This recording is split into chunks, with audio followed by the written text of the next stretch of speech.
Good morning, Smith Station High School. My name is Taylor Rabowski here with the latest edition of PNN.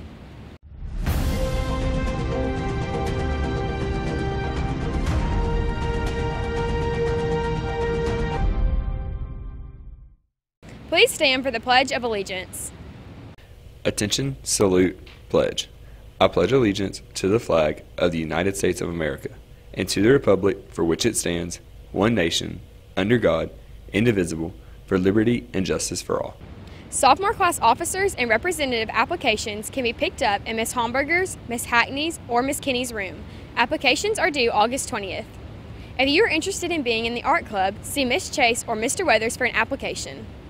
The Science Department is starting a Science National Honor Society for current juniors and seniors. Applications are available outside Ms. Homberger's room, 103B. Deadline for submitting applications is Friday, August the 31st. Rho Kappa is currently taking applications. If you are a junior or a senior with a weighted A average overall in your history class, then you are eligible. You can get an application from your current history teacher. Here's your lunch menu for today. Today for lunch, we have chicken sandwiches, potato wedges, mixed vegetables, fruit, or potato bar. Yearbooks are on sale now for the lowest price they will be all year. Go to johnsonsyearbooks.com to order yours. Game Changers will meet in room 213A, Ms. Cosby's room, on Monday and Friday mornings. This is a time for students to come together each week for morning worship. Time will be 8:15 a.m. until the bell rings.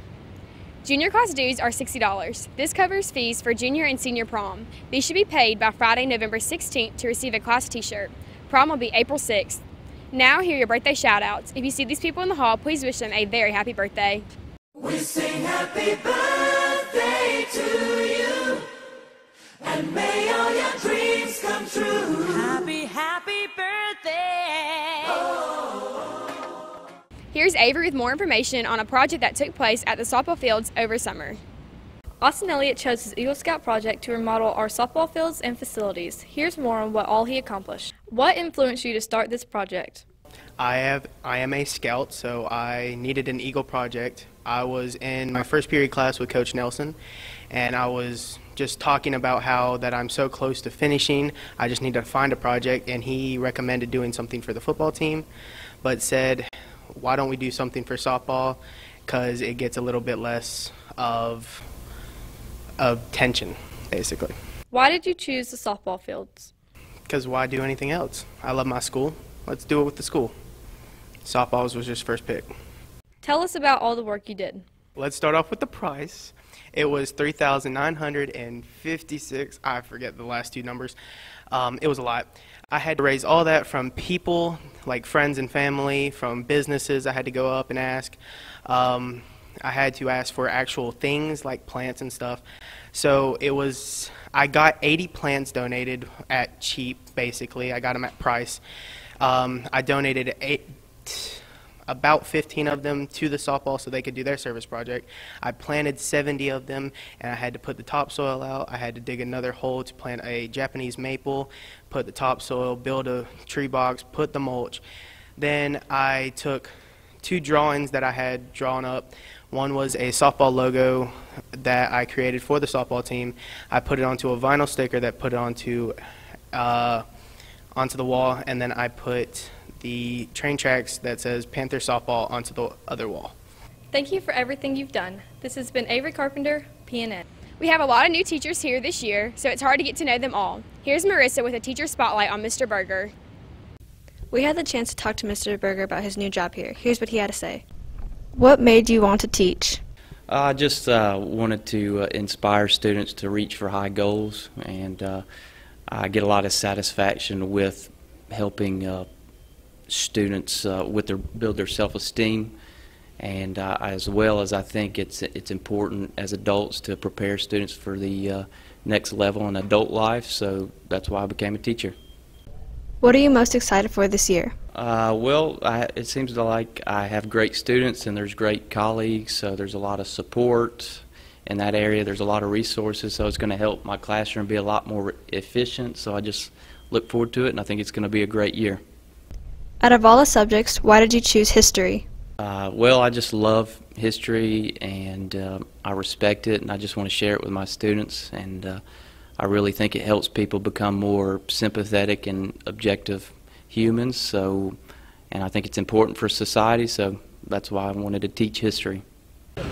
This has been Marissa Cantu. Back to you, Taylor. Here's Jalen to tell you more about the Georgia hands-free law that came into effect this summer. The hands-free law was passed by the Georgia General Assembly on July 1st, 2018. We asked a few students to see what they knew about the new law. You can't have your phone in your hand or eat while driving. The hands-free law means that you got to keep both hands on the steering wheel. Don't change the radio, text, or even eat a cheeseburger because you will get pulled over. The hands-free law to me means that I can't be on my phone. You basically can't do anything but drive. So anything that's going to distract you, you can't do it. The hands-free driving law restricts people from using their phone while their car is in drive, and I think it's a good law to have because it keeps people safe while they're on the roads. The hands-free driving law restricts you from being on your phone and doing other things while you're driving. I know they place police traps downtown that my parents consistently remind me about, and the law's kind of aggravating because my parents remind me about it every day. To get more information on the new law, visit headsupgeorgia.com. Be sure to stay safe on those roads. This has been Jalen Orr. Here's another teacher spotlight on Mr. Lawler from Gage. I had the chance to interview one of our new science teachers, Mr. Lawler, and why he came to Smith Station. Here's what he had to say. I interviewed in June with Mr. Richards. It was the fourth interview of the week. It was on a Thursday, and Mr. Richards called me the next week and offered me an opportunity to teach science at Smith Station, and I thought it was a good opportunity, so I took it. What made you decide to start teaching science? I started off as a physical education teacher, and opportunities are probably a lot better as a science teacher. So I enjoy teaching the classroom. I'm probably a better science teacher than a physical education teacher, and I've always wanted to coach, so I thought science would maybe open some doors in terms of coaching. What are your expectations for this year?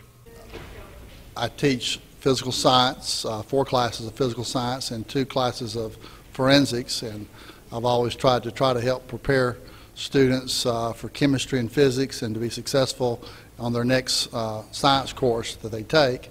And that's my expectations, is to try to help kids become better chemistry and physics students as 11th and 12th graders. Thank you, Mr. Lawler, for your time. Hope you have a great year at Smith Station High School. Back to you, Taylor. That's all we have for you today, Smith Station. Have a great weekend and check us out Monday.